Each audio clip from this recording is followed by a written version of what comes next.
আসসালামু আলাইকুম viewers, welcome back to my channel. আবারও চলে এলাম নতুন আরও একটি রেসিপি নিয়ে। আজকে তৈরি করে দেখাবো গরুর মাংস দিয়ে টিকিয়া কাবাব। ভীষণ মজার একটা রেসিপি, আশা করছি আপনাদের কাছে অনেক বেশি ভালো লাগবে।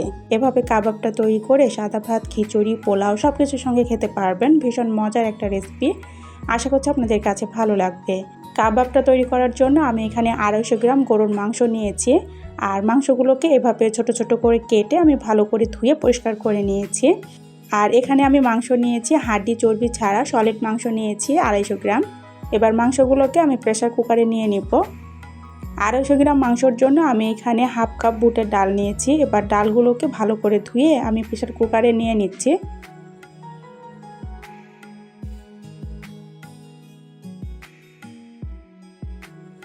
এর মধ্যে দিয়ে দিব পেঁয়াজ কুচি, এরপরে দিয়ে দিব 2টা কাঁচামরিচ, দিয়ে দিচ্ছি স্বাদ মতো লবণ, এরপরে দিয়ে দিব হলুদের গুঁড়া, শুকনো মরিচের গুঁড়া, দিয়ে দিচ্ছি গরম মশলা গুঁড়া,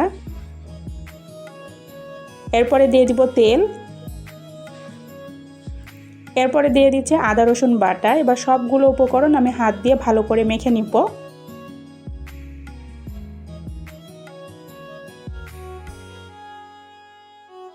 সবগুলো উপকরণ আমি হাত দিয়ে ভালো করে মেখে নিয়েছি। এবার হাতটা ধুয়ে আমি 2 কাপ পানি দিয়ে দিব।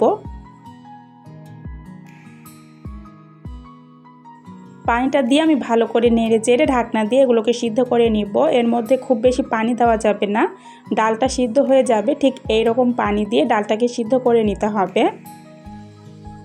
মাংস আর ডালটা আমার সিদ্ধ করে নেওয়া হয়ে গেছে, তো দেখতে পাচ্ছেন ঠিক এই রকম করে সিদ্ধ করে নিতে হবে। ডালের ভেতরে যেন কোনো রকম পানি না থাকে, আর যদি পানি থেকে থাকে তাহলে জাল করে এটাকে শুকিয়ে নিতে হবে।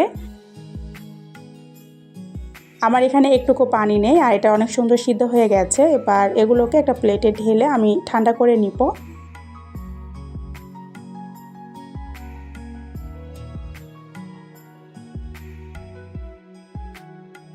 মাংস আর ডালগুলোকে আমি ঠান্ডা করে নিয়েছি। এবার এগুলো ব্লেন্ডারের বাটিতে নিয়ে বেটে নিব।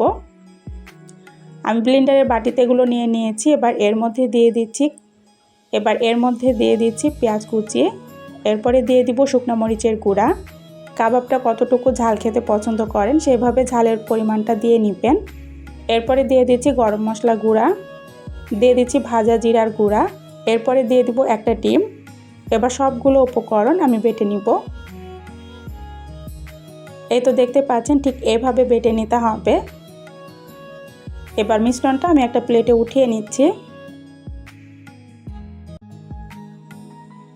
একটা প্লেটে উঠিয়ে নিয়েছি। আর এই তো দেখতে পাচ্ছেন মিশ্রণটা আমার কাছে একটু নরম মনে হচ্ছে, তো এখানে বিস্কুটের গুঁড়াটা দিয়ে দিতে হবে। আমার হাতের কাছে বিস্কিটের গুঁড়াটা নেই, সেজন্য এখানে আমি ব্রেড গাম দিয়ে দিব।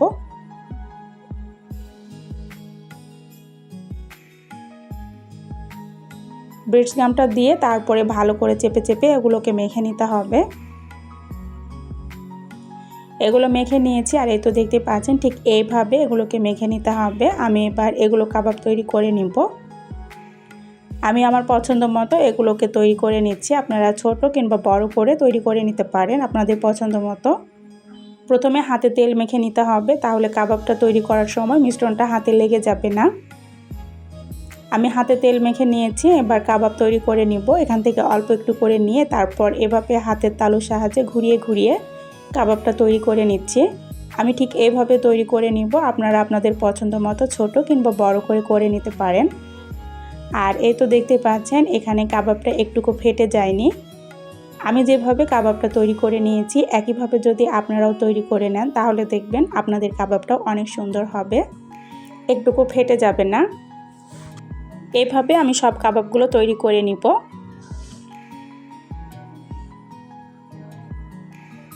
আমি আরও একটা কাবাব তৈরি করে আপনাদেরকে দেখাচ্ছি।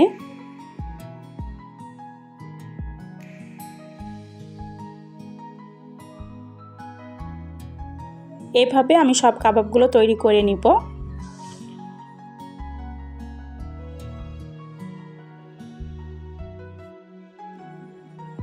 এই তো দেখতে পাচ্ছেন আমার সব কাবাবগুলো তৈরি করে নেওয়া হয়ে গেছে। এবার এগুলোকে ভেজে নিব। আপনারা যদি এগুলো সংরক্ষণ করতে চান সেক্ষেত্রে প্লেটটা ডিপ ফ্রিজে 2 ঘন্টা রেখে দিবেন। এতে করে এতে করে কাবাবটা শক্ত হয়ে যাবে, তখন পলিতে করে উঠিয়ে আপনারা সংরক্ষণ করতে পারবেন।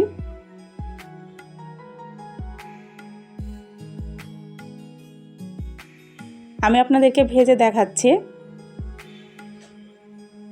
চুলায় কড়াই বসিয়ে আমি পরিমাণ মতো তেল দিয়ে তেলটাকে গরম করে নিয়েছি। এবার কাবাবগুলো দিয়ে ভেজে নিব।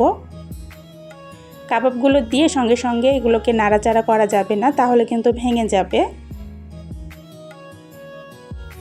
কাবাবগুলো দিয়ে যখন এক পাশ লাল করে ভেজে নেওয়া হয়ে যাবে, তখন এগুলোকে আলতো হাতে উল্টিয়ে দিতে হবে।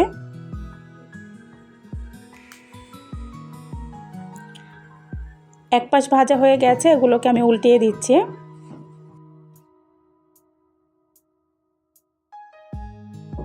দেখতে পাচ্ছেন এখানে কাবাবগুলো একটুকু ভেঙে যায়নি বা ফেটে যায়নি। কাবাবগুলো অনেক সুন্দর হয়েছে। কাবাবগুলো আমার ভেজে নেওয়া হয়ে গেছে। এবার এগুলোকে তেল ঝরিয়ে উঠিয়ে নিব। বাকি যে কাবাবগুলো আছে এগুলোকেও আমি একইভাবে ভেজে নিব। কাবাবগুলোকে লাল করে ভেজে নিয়েছি। আর এই তো দেখতে পাচ্ছেন ঠিক এভাবে লাল করে ভেজে নিতে হবে। আমি আমার পছন্দ মতো কাবাবগুলো ভেজে নিয়েছি। আপনার পছন্দ মতো আপনি ভেজে নেবেন।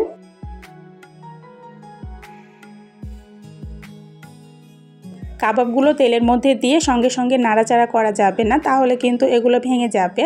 এক পাশ যখন লাল করে ভেজে নেওয়া হয়ে যাবে, তখন এগুলোকে আলতো হাতে উল্টিয়ে দিতে হবে। এই কাবাবগুলো আমার ভেজে নেওয়া হয়ে গেছে এক পাশ, এগুলোকে আলতো হাতে উল্টিয়ে দিচ্ছি। কাবাবগুলো ভেজে নেওয়া হয়ে গেছে, এগুলোকে আমি তেল ঝরিয়ে উঠিয়ে নিব। কাবাবগুলোকে এভাবে লাল লাল করে ভেজে নিতে হবে। আমি আমার পছন্দ মতো এগুলোকে লাল করে ভেজে নিয়েছি। আপনাদের পছন্দ মতো এটা কালার করে ভেজে নেবেন। আর দেখতে পাচ্ছেন একটা কাবাবও আমার ভেঙে যায়নি বা ফেটে যায়নি। সব কাবাবগুলো অনেক সুন্দর করে ভেজে নিয়েছি। আমি যেভাবে কাবাবটা তৈরি করেছি, আপনারাও যদি একই নিয়মে কাবাবটা তৈরি করে নেন, তাহলে দেখবেন আপনাদের কাবাবটাও অনেক সুন্দর হবে। এই কাবাবটা তৈরি করে আপনারা সাদা ভাত, খিচুড়ি, পোলাওয়ের সঙ্গেও খেতে পারবেন। ভীষণ মজার একটা কাবাব রেসিপি। আশা করছি আজকের এই সহজ রেসিপিটা আপনাদের কাছে ভালো লেগেছে। একবার হলেও বাসায় এভাবে ট্রাই করে দেখতে পারেন। আশা করছি আপনাদের কাছেও অনেক বেশি ভালো লাগবে।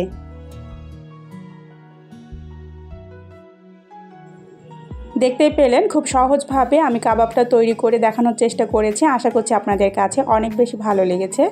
আর রেসিপিটা যদি ভালো লেগে থাকে প্লিজ একটা লাইক দিয়ে চ্যানেলটা সাবস্ক্রাইব করে আমার সাথেই থেকে যাবেন। আজ এই পর্যন্তই। সবাইকে আল্লাহ হাফেজ।